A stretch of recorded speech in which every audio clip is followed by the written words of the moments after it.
was like, okay, I don't know anything about business. I'm going to try to start a marketing agency. All I ended up doing though for the first 6 months was cold calling all day.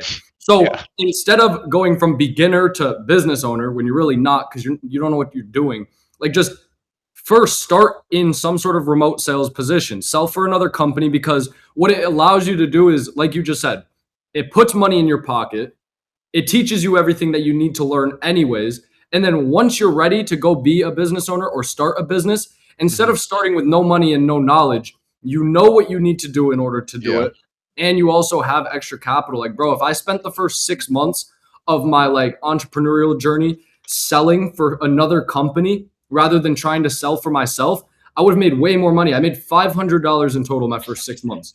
Like, what the fuck? It just how much? 500, bro. I didn't close a client for my first 6 months. My first client, his name was Tony Garza, a real estate agent in San Antonio, Texas. And he paid me $500 to set up his Google ad campaigns. But that's the thing, like you try to start a business as a beginner, you don't even know how to sell yet, which is the most important skill. And then on top of having to learn sales, you also have to learn how to build an offer. You have to learn how to generate leads. You have to learn how to deliver services. What service are you even going to deliver? Well, you need to develop a skill set to be able to even be capable of fulfilling. Like I didn't even know how to set up Google ad campaigns. So when that dude did pay me $500, he hated the fucking I had fucked it up completely. You get what I mean? So it's like you're putting all this extra shit on your plate that you don't need to, because right now the position that you're in, you just need to generate some cash and get good at something. And the most important thing to get good at if you're going to be a business owner is sales either way. So you might as well just focus on starting there. And then when you're ready, you move on, do your own thing. Well, I mean, listen, bro, if you go the route that I went when I was 17, I was trying to learn everything all at once because I didn't have any employees and I didn't have a business. And so to start an agency, you need to get in front of people. You need to be able to book them on a call, get them interested in your offer. You also have to build the offer, set the pricing, make all the decisions, convince them to pay you for it, and then deliver what they just paid you for. So it's like, if you do that, yes, people do it and they do end up being successful. That's how I did it. But is it the smartest path? That's what I'm saying. Like at the end of the day, what you want aside, George, you know you need to get nasty at sales if you want to become a multimillionaire in anything.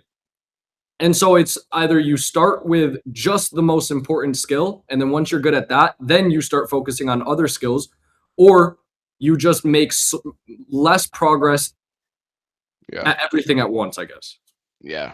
Like from the jump, if I just spent my first 6 months in business only focused on sales, I would have been a better salesman 6 months in than I actually was, because those 6 months, instead of dedicating all of my time, energy, and attention to just sales, I was dedicating it towards lead generation, content creation, campaign building, paid advertising, media buying, right? Like, and sales, like because I had to do everything. Yeah, you're juggling it all, huh? Yeah.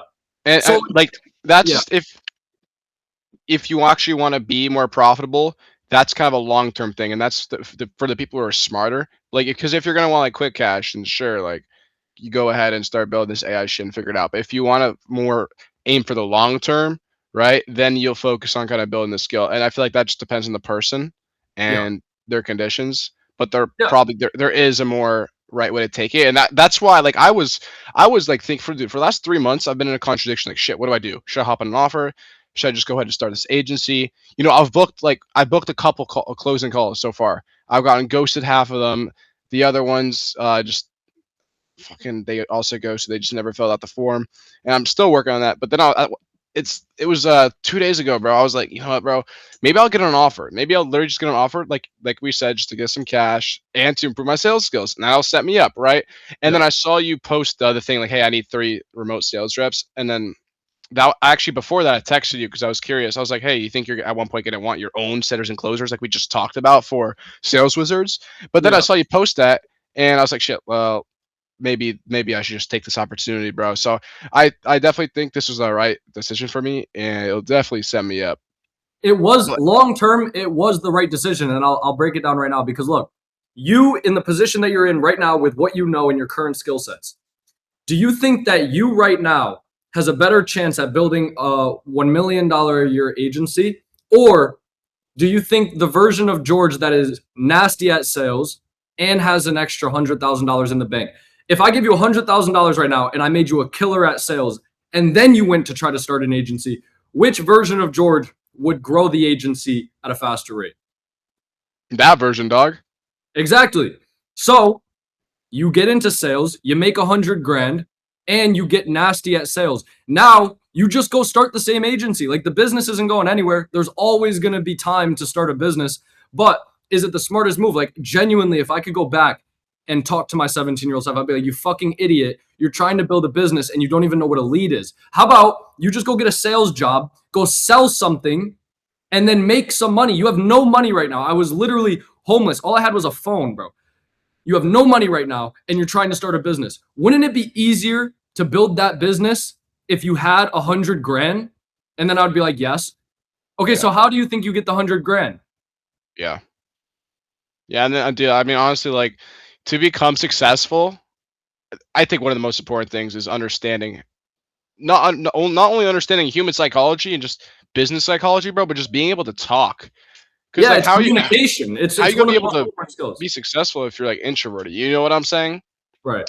But I And think by being a sales rep, it's not like you just learn sales. You learn a lot about business because yeah, you learn metrics. You learn about conversion rate, show rate, lead flow. You get to observe a company that's already producing results, and you get to basically just see what it would look like if you had your own business. Like, for example, with Will, bro, I literally get to see what a $3 million a month business looks like. I see how he structures his team. I see what metrics they track. I see how they deliver results and onboard clients. So when he's making $3 million a month with his coaching business and I'm in the mix, I can now just copy everything that I saw him doing for Sales Wizards. And now that I have that insight, it's like, well, I know how Will is running his business and he's doing $3 million a month. So I assume if I just run the business the same way, I'm probably going to scale pretty fast.